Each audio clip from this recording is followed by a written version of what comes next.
এই গাছগুলোর অনেক গ্যাপ দেখা যাচ্ছে। আস্তে আস্তে ডালগুলো আরো বড় হবে ও প্রত্যেকটা ডালে একটা করে খুঁটি দিতে হবে, নাহলে বড়ের চাপে ডালগুলা ভেঙে যাবে। প্রচুর বড় হয়, এর পরিশ্রম অনেক করা লাগে, না হয় বড় এরকম প্রতি আসবে না। বছর এই গাছগুলা যে 2 বাগান করে আড়াই সে ফিট জানে লেখে কতটুকু কেটে দেওয়া হয় পরিশ্রমে সম্পূর্ণ। পরে ধীরে ধীরে আবার ফল আনতে গাছগুলা হয়, বড় হতে থাকে। প্রচুর ইনভেস্ট করা লাগে চতুর্দিকে এখানে। নতুন ডাল গজায়। প্রত্যেকটা ডালে অবশেষে সফলতা পায় এমনভাবে অনেক বড়ই কষ্টের ধরবে বিনিময়ে।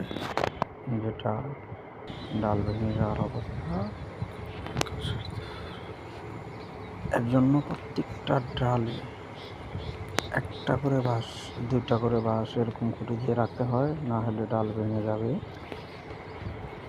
এই বড়ইগুলা অনেক বড়ই ধরে এবং খাইতেও অনেক সুস্বাদু।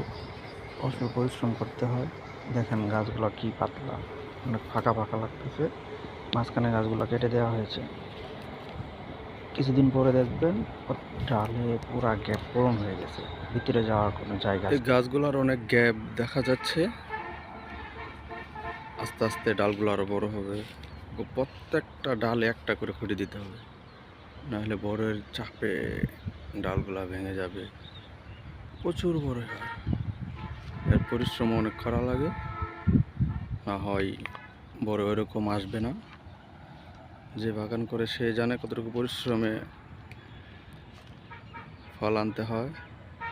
প্রচুর ইনভেস্ট করা লাগে এখানে, অবশেষে সফলতা পায় অনেক কষ্টের বিনিময়ে। এর আগেও আপনাদের মালটা গাছের ভিডিও দিয়েছিলাম, তখন মালটা আসেনি, এখন প্রচুর মালটা এসেছে। তবু এই মালটার কালারটা সবুজই হয়। যেগুলো হলুদ দেখতে পাচ্ছেন এটি নষ্ট হয়ে গেছে, এই জন্য ওগুলো পড়ে আছে। আপনারা দেখেন অনেক মালটা হয়।